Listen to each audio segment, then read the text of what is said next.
Queridas amigas, queridos amigos, este es un vídeo que tiene dos partes y el objetivo es presentar a Tacna, una ciudad que está ubicada en el sur del Perú, la ciudad más austral del Perú, en la frontera con Chile. También tiene frontera con Bolivia y por el oeste el Océano Pacífico. Pero ¿por qué es importante Tacna como ciudad peruana y qué importancia tiene en Sudamérica? ¿Su historia tiene algo especial? Pues vamos a ver si es que es así, si tiene o no algo especial. A Tacna se le llama heroica ciudad. También vamos a explicar por qué. Bueno, vamos por la primera parte. Tacna, sus orígenes se pierden en el tiempo. Hay algo muy especial. Hay unas litografías que aparecen en las cuevas de Toquepala. Toquepala es ahora la sede de un centro minero de cobre, pero ahí hay unas cuevas antiquísimas. En el tiempo de la conquista, Tacna no tiene mayor relevancia. ¿Por qué? Porque fue dada como encomienda a Pedro Pizarro. Pedro Pizarro vino a Tacna, pero se dio cuenta que era un sitio para él sin mayor interés y mayor atractivo. Desde ya notó que no había un río caudaloso y pensó que realmente no tenía mayor valor para él. Y renunció a esa encomienda y nombraron a otro encomendero. El tiempo de la colonia, acá no hubo una gran presencia española, unas grandes construcciones, como las hermosas construcciones, sobre todo las iglesias y los conventos que se pueden ver en otras ciudades del Perú, ni hablar de Lima, ¿no?, que fue la sede del virreinato, o en Trujillo, o en Arequipa, en el Cusco, en Cajamarca. Son ciudades donde se instalaron los españoles, ¿no? Y ahí tuvieron cabildos, iglesias, conventos, seminarios, etc. Tacna no. Tacna no. Y lo poco que tuvo se caía en los terremotos que se sucedían, como vamos a ver también, como les voy a narrar. Tacna se dice que está entre el terremoto que pasó y el terremoto que vendrá. Tal vez ahora, tal vez después que yo termine de hablar, puede haber un terremoto en Tacna, porque está en el círculo de fuego del Pacífico. Bien, pero como dije, Tacna no tenía presencia en el tiempo de la colonia. Sin embargo, aquí se gestó en Tacna el primer grito de independencia, ¿no?, para que el Perú se independice de España. Y lo dio el 20 de julio de 1811 un prócer criollo, o sea, hijo de españoles nacido en el Perú, que fue don Francisco Antonio de Cela y Arizaga. Pero ¿qué es lo importante de este primer grito de libertad? Lo importante es que fue secundado Francisco Antonio de Cela por caciques indios. Y esos caciques indios fueron José Rosa Ara, el cacique de Tacna, y por Ramón Copaja, el cacique de Tarata. Tarata es una ciudad que ya está en los Andes. Ese movimiento, ese primer grito de libertad, fue abatido, ¿no?, por los realistas, que inmediatamente llegaron desde el puerto de Arica, que era el puerto de Tacna, ¿no? También vinieron de Moquegua, que era una ciudad que tenía más presencia española, y abatieron rápidamente ese primer grito de libertad el 20 de junio de 1811. Pero los tacneños no cejaron. Bueno, lo habían capturado a Cela, y Cela fue condenado a muerte, enviado a la fortaleza de Real Felipe en Lima, pero le conmutaron la pena por un destierro a Chagres, en Panamá, donde viajó acompañado de uno de sus 10 hijos. Pasó el tiempo, no más de 2 años, y en 1813, el 3 de octubre de 1813, hay un nuevo levantamiento contra los españoles en Tacna, y lo comandan los hermanos Payardelli, que eran unos revolucionarios franceses acompañados de todo el pueblo de Tacna. Ese movimiento tuvo más tiempo que el de Cela. Si el de Cela había durado una semana prácticamente, el de los hermanos Payardelli duró un mes. Y en ambos movimientos participó toda la población de Tacna, todas las clases sociales de Tacna.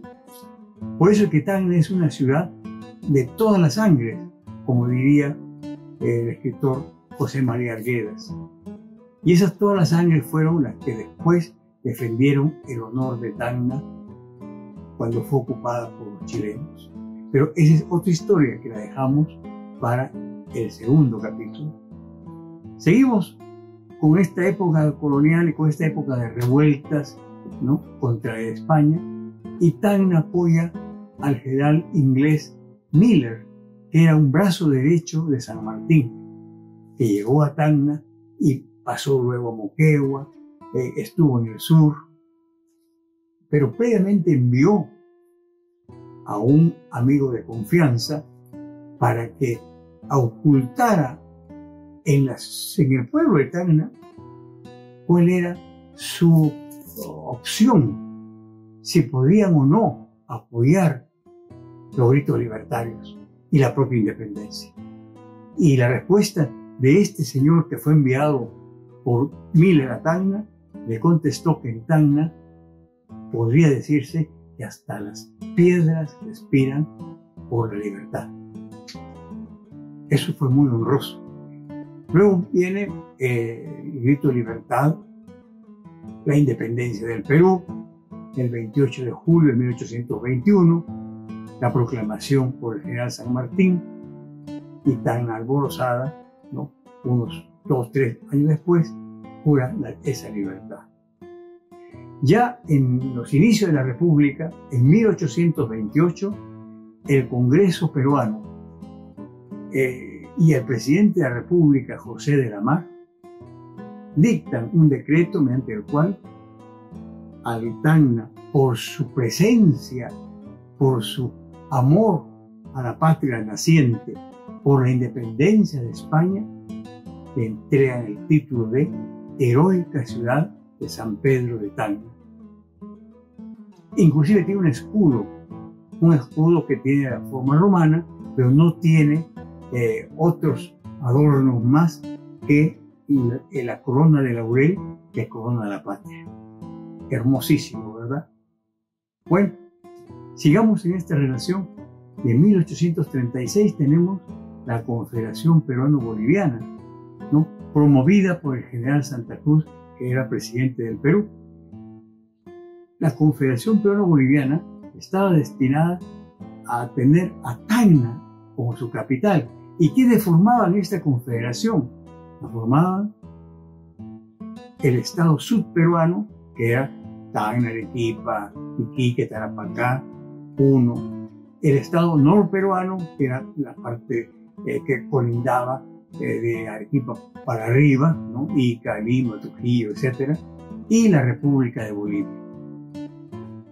Esos formaban la Confederación Peruano-Boliviana, que fue destrozada en la batalla de Yungay, en Ancash, por los unidos ejércitos del Perú y de Chile, que se enfrentaron a peruanos y bolivianos.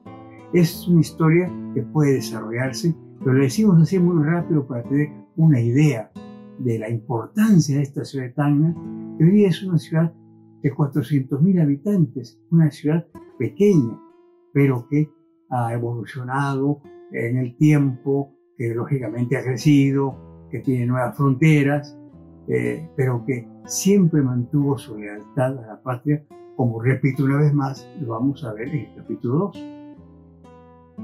Pasando en el tiempo, ya en 1841 los bolivianos ingresan a Tacna hasta 1842, mediados de 1842, para tomar la ciudad, después de la derrota de Ingavi, donde dan muerte al presidente Gamarra. Sin embargo, los tacneños ¿no?, expulsan a los bolivianos en unas jornadas heroicas. La fiebre amarilla, la peste terrible, la fiebre amarilla que había arrasado con los pueblos de Europa, ingresa a Tacna y la diezma. De 10.000 habitantes murieron 1.200. Fue dantesco lo que pasó en Tacna, dantesco realmente. En esa epidemia de la fiebre amarilla, que terminaba con lo que se conocía como el vómito negro, murió lo mejor de la juventud tacneña. Fue eso realmente devastador para Tacna. Ya restablecida la ciudad de esta epidemia, un espíritu de desarrollo, había un gran movimiento comercial con el puerto de Arica.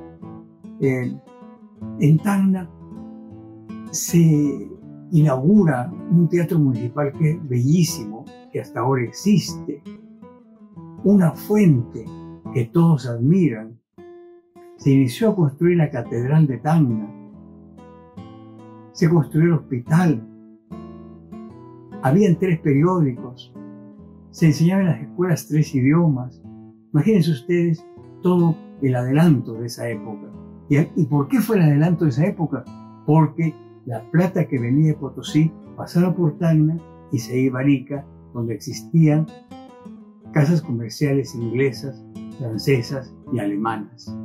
Y esos señores no vivían en Arica, porque el valle era muy inhóspito, había mucha malaria, sino que vivían en Tacna. Las familias construyeron hermosas casonas que hoy día aún están en pie en la hermosa Alameda Bolognesi, que es el eje de la ciudad. Bueno, todo este hermoso panorama que llegó a decir a los viajeros ingleses que Tacna tenía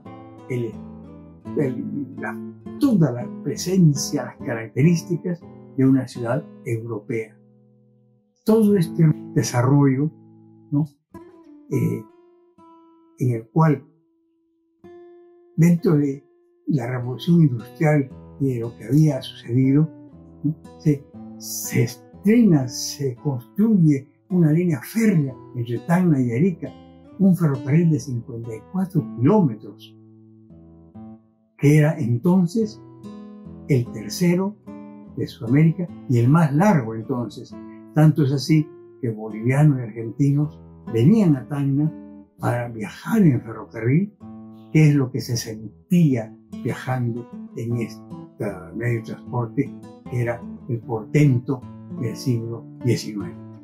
Todo este esplendor de Tacna, que le llevó a decir al historiador Pasoldán que Tacna estaba llamada a ser, si no la segunda, la tercera ciudad de importancia en el Perú, que tenía el alumbrado a gas, etc., terminó abruptamente con la guerra con Chile, que empieza en 1879. Lo que viene después se lo cuento en el próximo capítulo. Y le doy muchísimas gracias por haberme escuchado. Marquen ustedes la campanita para poder seguir contándoles las historias que hoy he narrado. Muchas gracias.